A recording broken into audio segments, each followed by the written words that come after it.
Naruto definitely didn't see this coming because whilst he's been away, his little princess Himawari has already got herself a boyfriend? Huh? But Boruto ain't letting that slide. The moment he finds out, he aura farms harder than Itachi, putting Inojin in his place real quick, reverse summoning the dude to jump him. And whilst Boruto's handling that, his own future wife Sarada is in serious danger because her Mangekyō Sharingan means nothing against Damon. Now he's threatening her life saying, I'm gonna snap your goddamn neck. So, 2 Blue Vortex chapter 26. It begins with Himawari's ship sailing with Inojin. And I know what you guys are probably thinking, what the fuck is going on? My disappointment is immeasurable, and my day is ruined. Well, apparently, Inojin has been raising up Himawari since she was 8 years old. FBI, open up!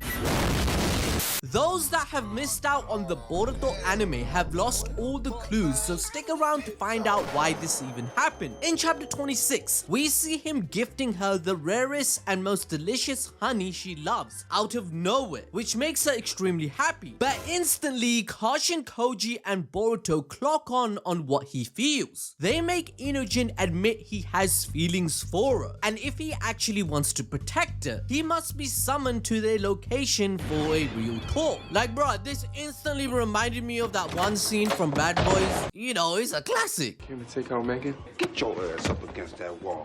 So as soon as Inojin arrives, Koji introduces himself as someone fighting to protect the planet. He isn't a threat, but Inojin has nowhere to run. We then see Boruto on the chair like he's the king of all the fucking planet. He's the baddest bitch, just like Itachi, claiming, bro, you got nothing to worry about if you really care about my sister, right? Meanwhile, we move back to the Shinju headquarters where Jura, he's crying like a bitch. They all try to figure out why, but he reveals that he just read peak fiction, people. It was peak fiction that was so good that it moved his heart. So I'm gonna do a wild guess and say he was reading One Piece because ain't no way bro's crying over weekly Boruto drops. I mean, he definitely binge read the Naruto manga because whenever we see Swing-kun with sadness and sorrow combined, it's a wrap. Take me off.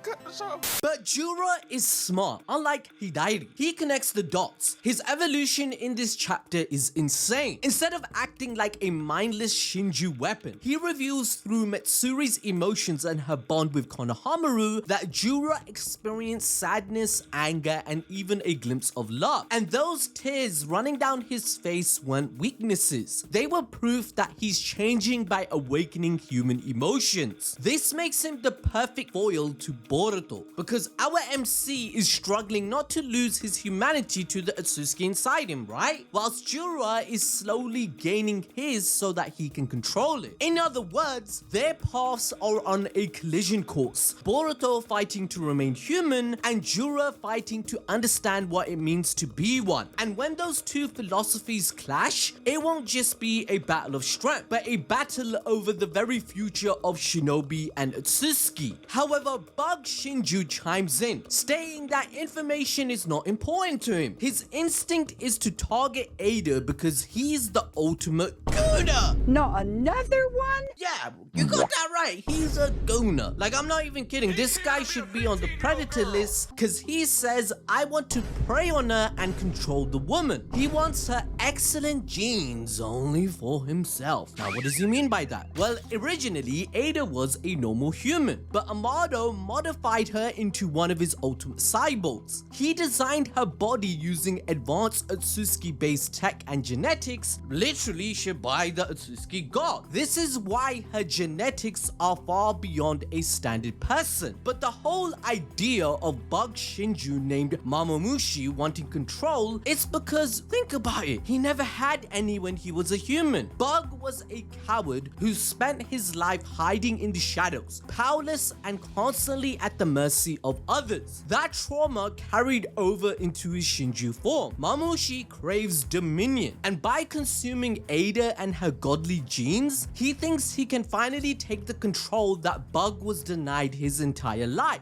as her literal ability is to instantly dominate and charm those within the vicinity. We then move on to Shikamaru dealing with the stupid old heads that haven't died yet despite being 90 freaking years old. Danzo's generation isn't done causing problems, and they should all be executed if I'm being honest. But I guess money talks just as much in the Naruto world as it does in ours. But before going to the meeting, Kashin Koji gives Shikamaru a heads up using Inojin's communication jutsu. They inform the 8th Hokage of the worst case scenario. The higher-ups are planning to strip him of his authority and even his Kage title for not following their procedure. Because in the world of Naruto, the Hokage has never been the ultimate authority. That position actually belongs to the Daimyo of the Land of Fire, the true political ruler who controls the money, resources, and government of the entire nation. The Hokage may command the shinobi, but the Daimyo calls the shots. Even Naruto himself had to bow to that system, because at the end of the day, the Hokage protects the village, but the Daimyo rules the world around it. So they instantly belittle the 8th Hokage, calling him nothing more than a temporary Kage. And then they question why Konoha was sent on a joint mission with the Sand to retrieve the Thorn Bulb. Shikamaru, using all his IQ, fires back, justifying his decision, stating the Shinju aren't beings you can negotiate with, so he acted based on the intel he had. But that's where the tension spikes. The higher-ups demand to know where that intel came from in the first place, and immediately assume it's Boruto. To them, that means Shikamaru is compromised, siding with the very boy who's branded a missing nin and believed to have killed Naruto himself thanks to Omnipotence rewriting everyone's memory. And of course, the old heads of Konoha, they start yapping again like they always do. These are the same fossils who were giving peak bad advice back in the day. Like, remember the council telling Tsunade not to trust Naruto with missions? Or doubting the Uchiha situation until it blew up in their faces? Yeah, those clowns, now they're back at it,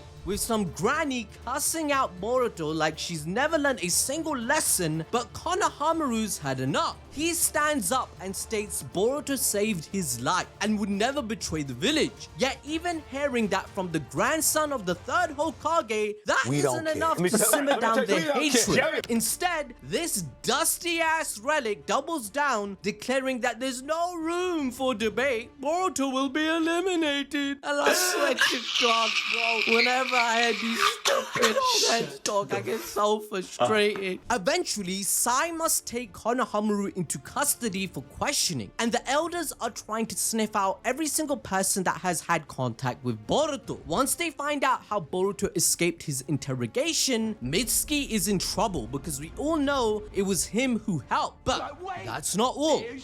Jura figured out that the only reason Kawaki would help Boruto is because he wants to protect Naruto, right? And seeing Kawaki being so bad at lying, his detective skills told him that Naruto is hidden away. Even Sumire learns the truth watching the screen with Amado. And this only foreshadows how Kawaki's lie to the world would be exposed. Like in chapter 6, Damon warned him about this in the past, that although Boruto and Sasuke are the only ones that know Naruto is alive, no one would believe them. But if the Shinju expose it, Konoha will figure it out and Kawaki would become the enemy. But as the meeting comes to a close, Inojin points out the countless amount of shinobi rules that they have broken to get their mission aligned. They then remind him that he's a culprit in crime too with them as well. There's no point snitching anything like a bitch. Boruto then lays it all down. The enemy are people that don't hold back in their methods, so F the rules, right? I don't give a F. I'm gonna do what I want. I'm the MC of a shonen manga. I am the bloody guy that's gonna sort everything out. So shut your mouth, Inojin. Shut your mouth, Shut up, damn bitch. bitch. Boruto claims he has no choice but to adapt to the enemy's method, since they're being hunted by the whole world. He literally tells Inojin to start using critical thinking, like, bro, use your goddamn brain instead of acting like a tool for the daimyo. Inojin fires back with a wild claim that he also fought Jura, so he understands the stakes. Alright, listen guys, let's hold up right there. Let's actually run that back. Yeah, that was a fight, alright. But even after getting cooked like that, Inojin still makes a bold promise. He's gonna protect everyone, including Himawari. This gives me the perfect time to explain how Inojin even started loving her. The ship between them doesn't actually come out of nowhere, to your surprise. Its roots are planted back in the academy. During Inojin's art slump, where he didn't think he can draw anymore, it's Himawari who reignites his passion. She beats him in a contest and becomes his sensei, and teaches him that drawings only come alive when you put your heart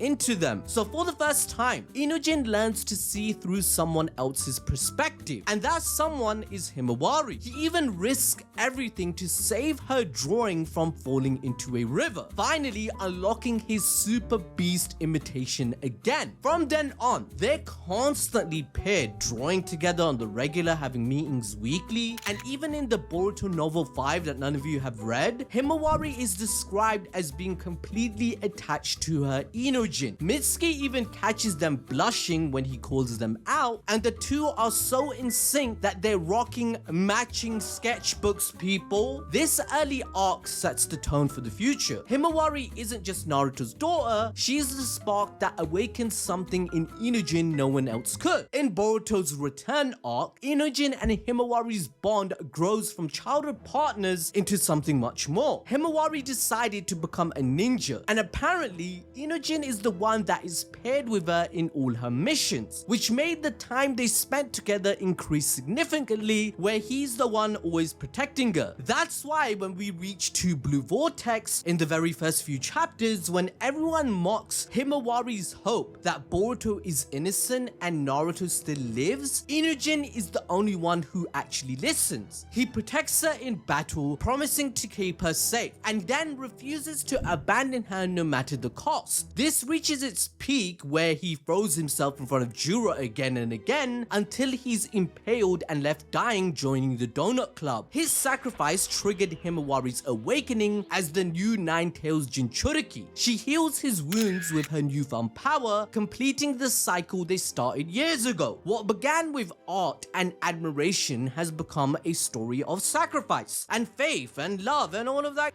shit. Basically, they're two characters that unlock each other's true potential and power, fitting the theme of the manga that love provides strength like no other. Even still, Boruto doesn't look too pleased that he's gonna have Inojin as a brother-in-law, I'm just saying.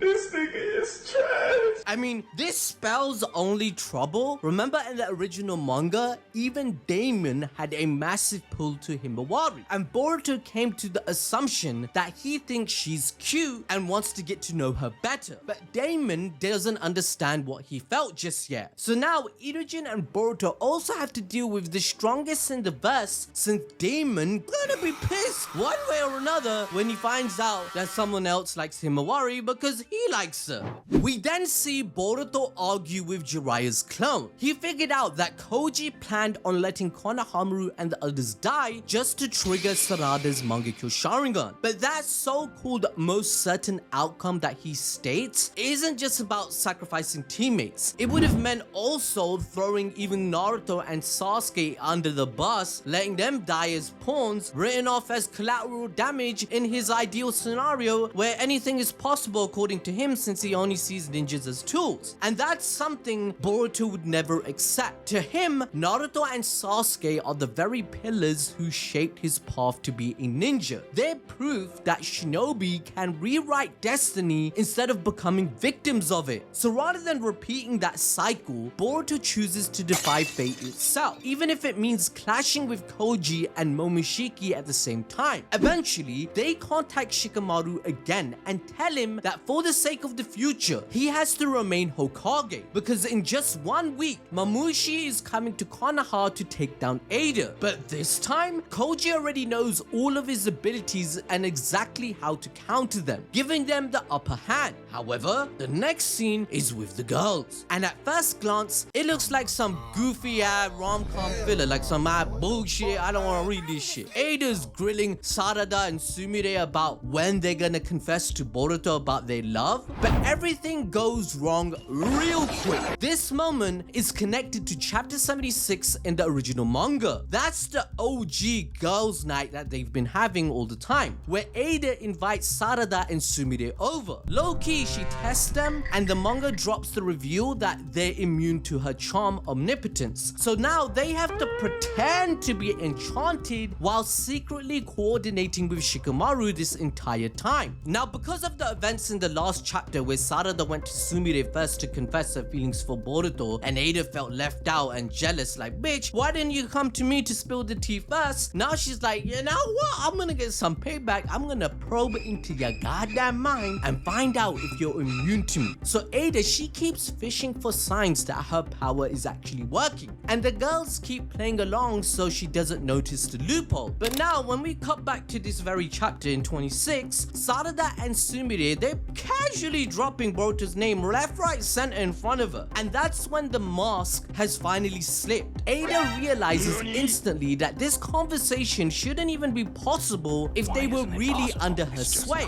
and that's why everything flips on its head fast. This is the first time Eida's ever been forced to face genuine human connection. That's why she's so obsessed with their answer, and this kind of ties in perfectly with Jura if you think about it. In both of their story arcs, it's hammering one point. It's the ability to actually feel a connection without control, and because that's what love actually is, and it's what all living things yearn for. However, discovering the truth, Damon immediately pounces on the two, ready to kill them on the spot for lying. He's the strongest person in the world according to his own claim, and Sarada's Mangekyō Sharingan can't do anything about it. The only one that would be able to stop him from killing them instantly would be his sister Eida, who would actually want a real friend for once since they are not effective. Anyways, to enjoy more peak fiction like Jujutsu Kaisen's sequel, do you want to know about Old Man Yuji, the alien Sukuna's reincarnation? Well, watch this video on your screen right now.